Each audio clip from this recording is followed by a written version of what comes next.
नमस्कार साथियों, स्वागत है आप सभी का हमारे चैनल युवा के दर्द में। साथियों, आज 27 दिसंबर, मात्र अब 3 दिन बच गए हैं दिसंबर को खत्म होने में, या यूं कहे तो 2022 खत्म होने में। 2022 खत्म होगा और 2023 की शुरुआत होगी। और आज हमारे शिक्षा मंत्री, हमारे मुख्यमंत्री, उप मुख्यमंत्री और तमाम शिक्षा विभाग के आला अधिकारी आज कैबिनेट की मीटिंग करने वाले हैं।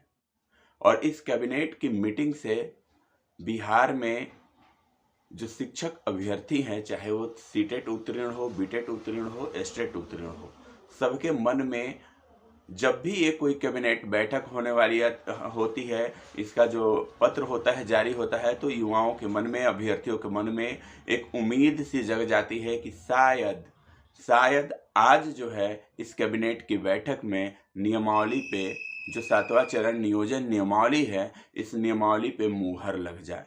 लेकिन अब तक यही रिकॉर्ड रहा कि जो भी कैबिनेट की बैठक हुई, इसमें नियमावली के बारे में, 7वां चरण शिक्षक नियोजन के बारे में कोई चर्चा नहीं हुई, तो मोहर लगने की तो बात ही दूर है।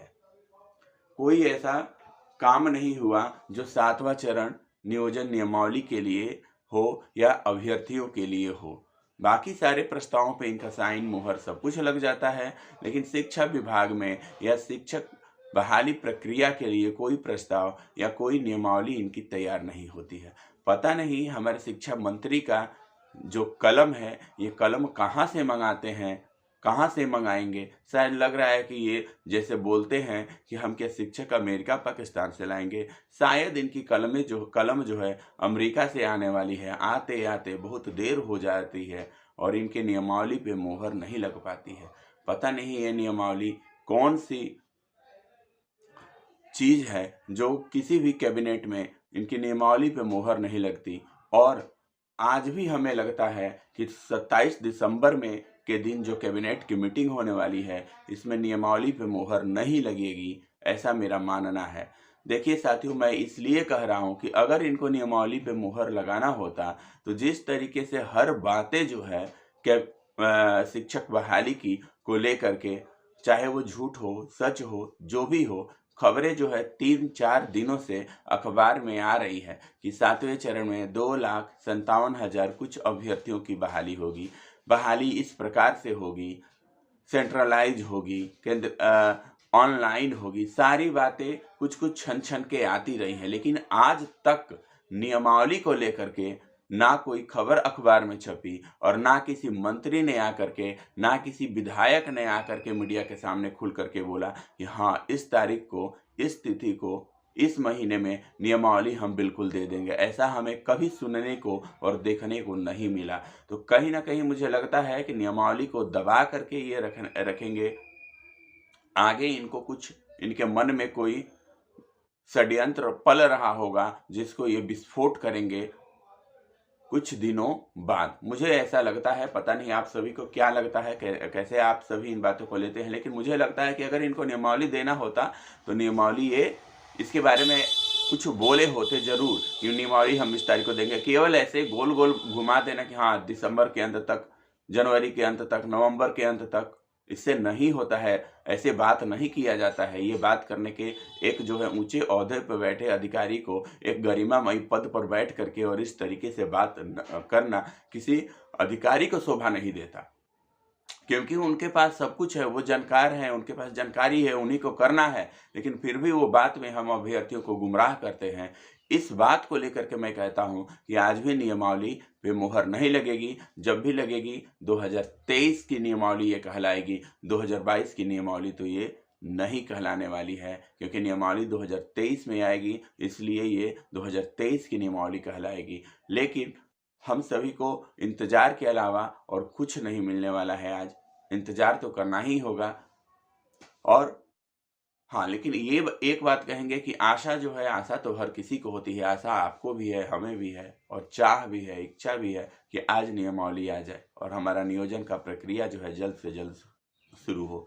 लेकिन हमारे जो क्या बोलते हैं इनको, मोहब्बत बाबा, जो प्रेम के पुजारी हैं, ठीक है, इनको प्रेम बांटने की इतनी होड़ पड़ी है कि ये भूल जाते हैं कि कहीं इतना ना ये प्रेम बांट दे कि लोगों में नफरत की ज्वाला भड़क उठे।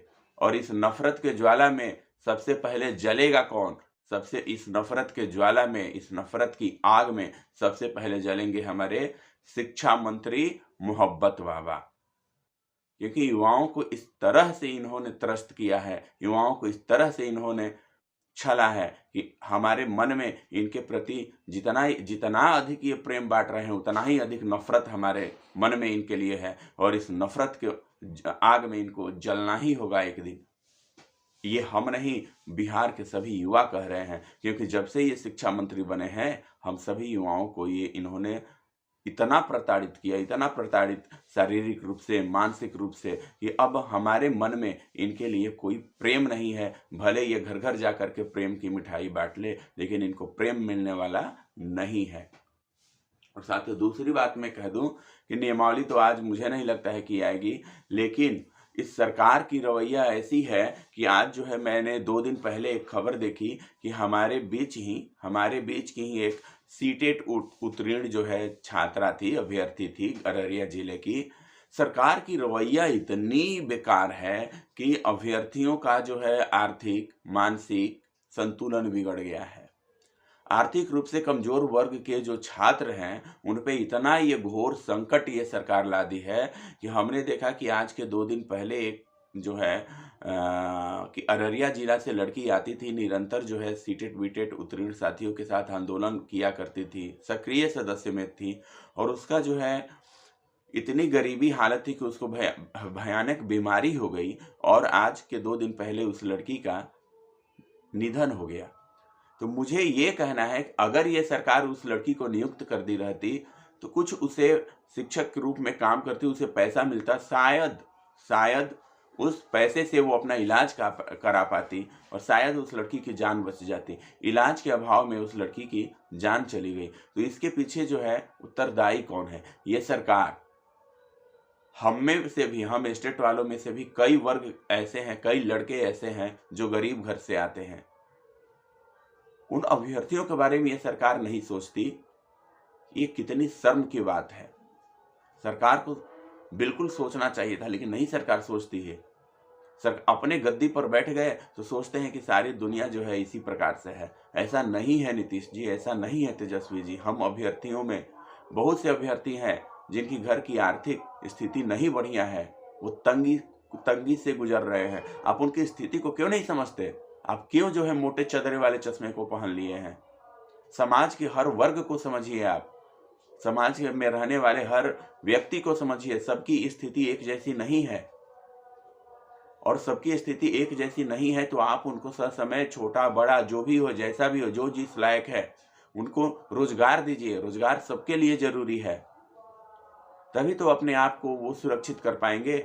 रोजगार ही नहीं रहेगा, कोई कमाने का साधन ही नहीं रहेगा, तो कैसे कोई सुरक्षित रहेगा? इसी प्रकार से लोग जो है, कई सारे हमारे स्टेट के अभ्यर्थी भी अपना आत्मदाह कर लिए इस मानसिक प्रताड़ना को झेलते झेलते। तो क्या आप चाह रहे हैं कि सारे के सारे अभ्यर्थी आत्मदाह ही कर ले, किसी न किसी बीमारी का शिकार हो जाए और मर जाए, अपना जो है शारीरिक और मानसिक संतुलन खोते रहे?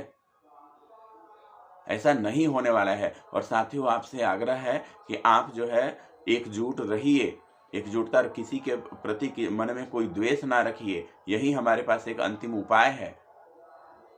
हम आखिर कब तक इस शारीरिक और मानसिक यातना को झेलते रहेंगे? हमें सरकार को चेताना होगा ना कि हम जो है, हम शारीरिक और मानसिक यातना को अब नहीं झेलेंगे। अब हमें रोजगार की जरूरत है। हमें जरूर जल्द से जल्द रोजगार दीजिए। आप नियमावली जल्दी लाइए, आप नियोजन का कार्यक्रम शुरू कराइए, तब तो सबका भला होगा। अन्यथा ये सरकार गद्दी पर बैठे रहेगी और हम जो है रोजगार के लिए इधर उधर भटकते रहेंगे। यही होने वाला है। ये जो तानाशाही सरकार है, इसको जगाने का काम कौन करेगा? अभ्यर्थी करेंगे और कोई नहीं करेगा। आपको करना होगा, हमें करना होगा। हम सब मिलकर के इस कुंभकर्णी नींद से सोई हुई सरकार को जगाएंगे। ये सरकार हमें जो है लंबा जो है कोई खेल खिलाना चाहती है कि हम 2022 तो पार कर ही दे, 2023 का अंत आने दे और इस बीच में कोई गेम भी खेल दे। कब ये सरकार पलट जाए, कब नया गेम खेल दे हम अभ्यर्थियों के साथ, इसका कुछ कहा नहीं जा सकता। आपसे यही एक कहना है कि आप जागरूक रहे और अपने हक के लिए, अपने अधिकार के लिए लड़े इस सरकार से, अन्यथा ये सरकार कुछ देने वाली नहीं है। केवल पेपर में बहालियां आती है और पेपर में ही बहालियां होती है इस बिहार सरकार में। और ये जो सरकार सभी रोजगार को, सभी प्रकार के बहाली का जो हश्र कर रही है, ये किसी से छुपा नहीं है। आप अभी देखें जो BSSC का जो एग्जाम हुआ उसका क्या हाल हुआ। परीक्षा होता है और होते होते ही परीक्षा रद्द भी हो जाती है। तो ये तो यहाँ का एक प्रचलन है, हमारे साथ भी यही हुआ था स्टेट अभ्यर्थियों के साथ। तो सरकार के इस बात को हमें चेताना होगा। आप कोई भी एग्जाम लीजिए, नीट एंड क्लीन लीजिए और उसका एग्जाम जो है, एग्जाम का रिजल्ट समय पे दीजिए और अभ्यर्थियों को बहाली समय पर कराइए। एक एग्जाम में 4-5 साल का समय ले लेते हैं, तब तक कितने अभ्यर्थी इस दुनिया को छोड़ देते हैं आर्थिक और मानसिक प्रताड़ना को सहते सहते। सारे अभ्यर्थियों का जो दोहन हो रहा है, जो शोषण हो रहा है, इसका सबका जिम्मेवार जो है ये सरकार है, नीतीश जी है, जो प्रधानमंत्री का सपना देख रहे हैं, प्रधानमंत्री बनने चलेंगे। इनमें देश में जनता संभाल ही नहीं रही है, राज्य में जनता संभाल ही नहीं रही है, प्रधानमंत्री बनेंगे। अरे प्रधानमंत्री आप क्या बनेंगे? आपको लग रहा है कि आप जल्द से जल्द गद्दी छोड़ दीजिए, आप इसी में आपकी भलाई है और सबकी भलाई है। सबको तबाह करके रख दिए हैं। साथियों, मिलता हूँ एक नए वीडियो में कुछ नई चीज़ों के साथ। तब तक अपना ध्यान रखें, स्वस्थ रहे और सुरक्षित रहे। धन्यवाद साथियों।